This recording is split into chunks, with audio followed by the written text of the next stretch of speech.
अब बात करते हैं फ्रेजेस की।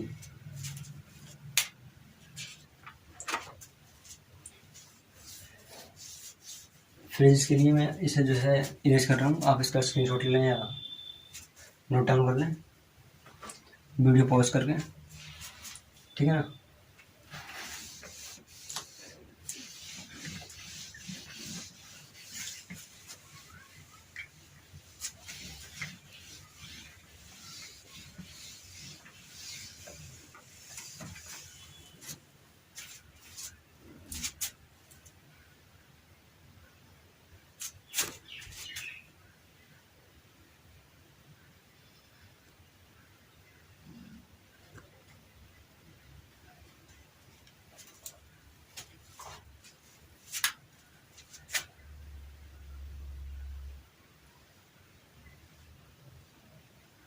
बर्ड।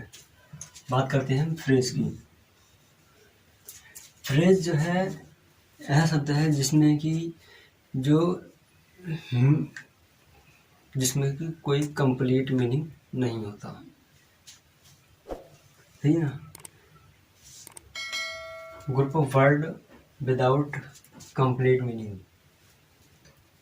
फ्रेज का मतलब है a group of word without complete meaning. मैं लिख दूंगा यहाँ पर,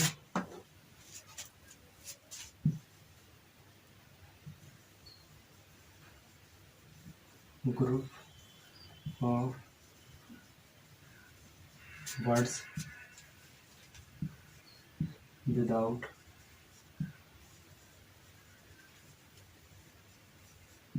कंप्लीट मीनिंग।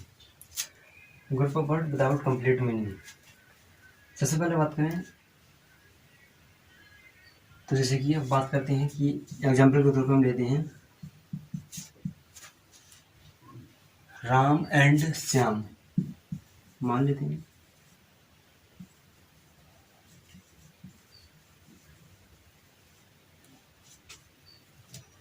इसका कोई कंप्लीट मीनिंग थोड़ी है।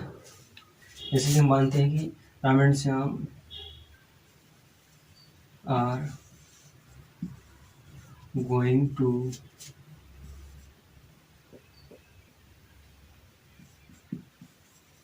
सिटी। राम और श्याम शहर जा रहे हैं। अगर हम इतना इरेज कर दें इधर का तो राम और श्याम इसका कोई कंप्लीट मीनिंग नहीं है। तो जो इस तरीके की जो फ्रेजेस होते हैं, ये जो विदाउट कंप्लीट मीनिंग जो होते हैं, ये सब फ्रेज कहलाते हैं, ठीक है ना। आप इसके ऊपर कुछ लिख सकते हैं। ऐसे तो कई टाइप के होते हैं। बेटू भाई,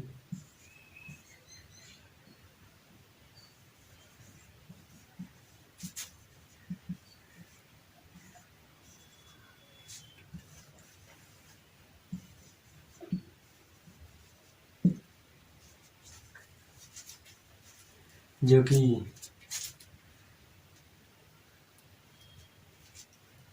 बहुत ऊंचा है। कार का प्राइस, हम बात करें कार का प्राइस बहुत ऊंचा है, या किसी चीज़ का प्राइस जो है बहुत ऊंचा है, ये बेटू हाई, ये बहुत ऊंचा है, बहुत ज़्यादा है। तो इस प्रकार के जो अब बात करें बेस बहुत ज़्यादा, तो क्या बहुत ज़्यादा है, हमें इस बारे में कोई कंप्लीट मीनिंग, कंप्लीट नॉलेज जो है नहीं मिल रही है। तो यही था फ्रेजेस। इसके बाद में बात करते हैं सेंटेंस की।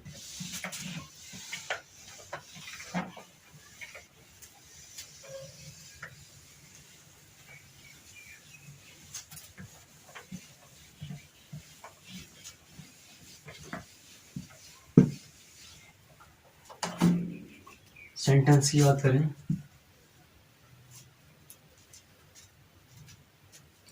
सेंटेंस जो है अ ग्रुप ऑफ वर्ड जिनका मीनिंग जो है कंप्लीट होता है, वो सेंटेंस कहलाते हैं। क्योंकि इन फ्रेज से मिलकर ही तो हमारा सेंटेंस बनता है, सही ना। जब ये फ्रेज मिलेंगे तो कंप्लीट मीनिंग होगा। अगर कंप्लीट नहीं होगा तो वो फ्रेज कराएंगे, चाहे वो कितना ही बड़ा क्यों ना हो। तो जो सेंटेंस होते हैं उनका मीनिंग हमेशा कंप्लीट ही होता है। भले ही चाहे उसका उत्तर नहीं मिले, एक प्रकार का क्वेश्चन बन गया हो, लेकिन मीनिंग जो है कंप्लीट होगा, क्योंकि आप कहाँ जा रहे हैं, आप क्यों जा रहे हैं, मीनिंग कंप्लीट है, आप समझ रहे हैं कि क्या कहना चाह रहा है ये। तो ये है अगर word, group of word.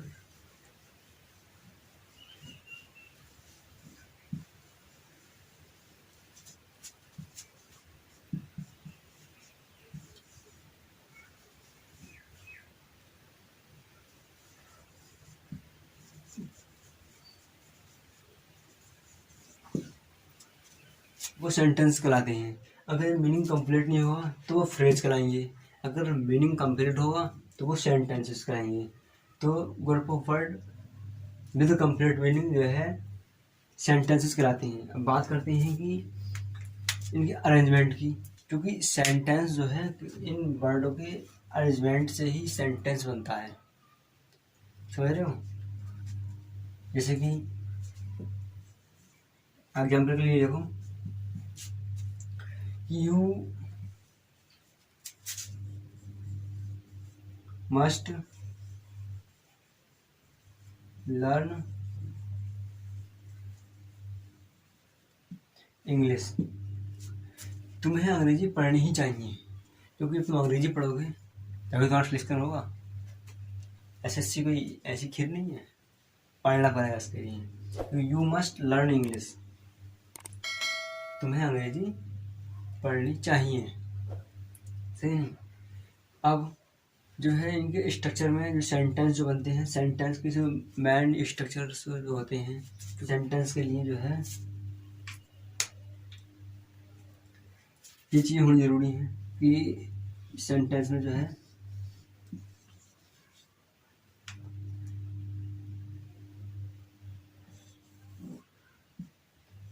Subject, subject बनते हैं हेल्पिंग वर्ब,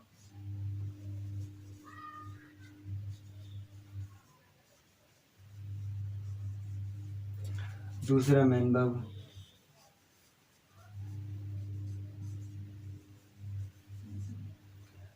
फिर ऑब्जेक्ट भी है। ऑब्जेक्ट जो है तो वो सेंटेंस के आधार पर है कि क्या क्या आ जाएगा वो etc।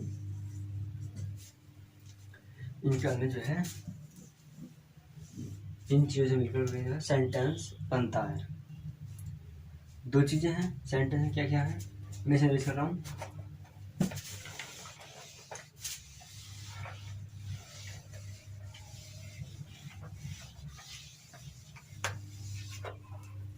फर्स्ट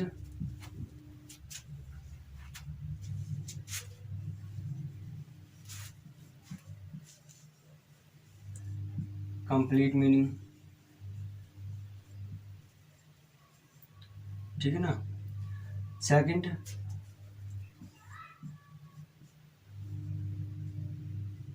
स्ट्रक्चर,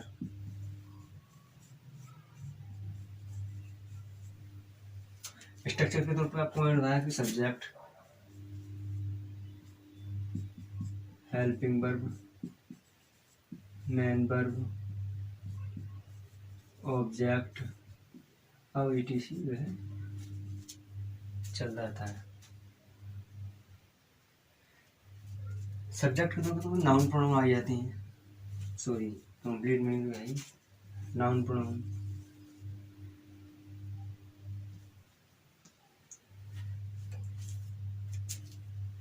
और इसे जो है डिवाइड करें तो ये है सब्जेक्ट,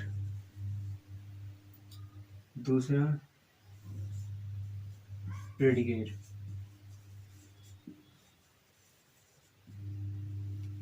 जिसमें कि नाउन प्रोनाउन आ जाएंगे।